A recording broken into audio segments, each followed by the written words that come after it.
দক্ষিণ কোরিয়ার একটি যাত্রীবাহী বিমান বিধ্বস্তের ঘটনায় ১৭৯ জন যাত্রী নিহত হয়েছে। ১৮১ জন যাত্রী নিয়ে থাইল্যান্ডের রাজধানী ব্যাংকক থেকে ছেড়ে আসা জেজু এয়ারের এই ফ্লাইটটি আজ সকালে অবতরণের সময় দেশটির দক্ষিণ পশ্চিমাঞ্চলীয় অঞ্চলের মুয়ান আন্তর্জাতিক বিমানবন্দরের রানওয়ে থেকে ছিটকে গিয়ে পাশের দেয়ালের সাথে সংঘর্ষ হলে বিমানটি পুরোপুরি বিধ্বস্ত হয়।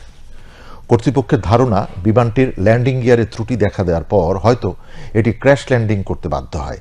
তবে স্থানীয় অগ্নি নির্বাপক ব্যবস্থার প্রধান বলেছেন, সম্ভবত পাখির সঙ্গে সংঘর্ষ এবং খারাপ আবহাওয়ার কারণে বিমানটি দুর্ঘটনায় পড়েছিল।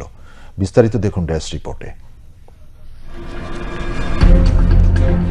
২ ইঞ্জিনের উড়োজাহাজটি কিভাবে রানওয়ে থেকে ছিটকে গিয়ে একটি দেয়ালের সঙ্গে ধাক্কা খেয়ে বিধ্বস্ত হয় তার একটি ভিডিও সামাজিক মাধ্যমে ছড়িয়ে পড়ে।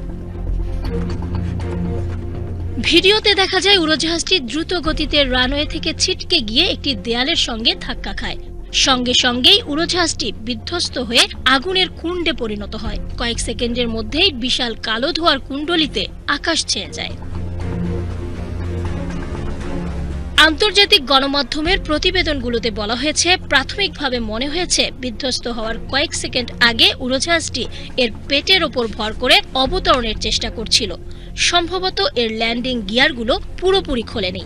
স্থানীয় সংবাদ মাধ্যমে প্রকাশিত ভিডিওতে দেখা যায়, জোড়া ইঞ্জিনের উড়োজাহাজটি চাকা ছাড়াই রানওয়ে দিয়ে অনেক দূর পর্যন্ত ছেঁচড়ে যায়। তারপর রানওয়ে থেকে বেরিয়ে গিয়ে বিমানবন্দরের দেয়ালে ধাক্কা খায়। পরে বিধ্বস্ত উড়োজাহাজটির বিভিন্ন অংশে আগুন জ্বলতে ও ধোঁয়া বের হতে দেখা যায়। স্থানীয় দমকল বাহিনীর প্রধান জানান, পাখির ঝাঁকের সঙ্গে মুখোমুখি সংঘর্ষ ও বৈরী আবহাওয়ার কারণে এই দুর্ঘটনা ঘটে থাকতে পারে।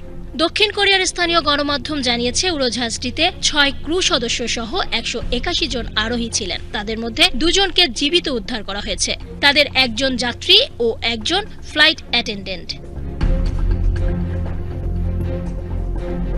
ঘটনাস্থলে অন্তত ৩২টি ফায়ার ট্রাক ও প্রচুর দমকল কর্মী মোতায়েন করা হয়েছে। মুয়ান বিমানবন্দর রাজধানী সিউল থেকে ২৮৮ কিলোমিটার দূরে। দুর্ঘটনার পর সেখানে সব ধরনের ফ্লাইট ওঠানামা বন্ধ করে দিয়েছে কর্তৃপক্ষ। সীমা শারমিন, বাংলাদেশ টেলিভিশন।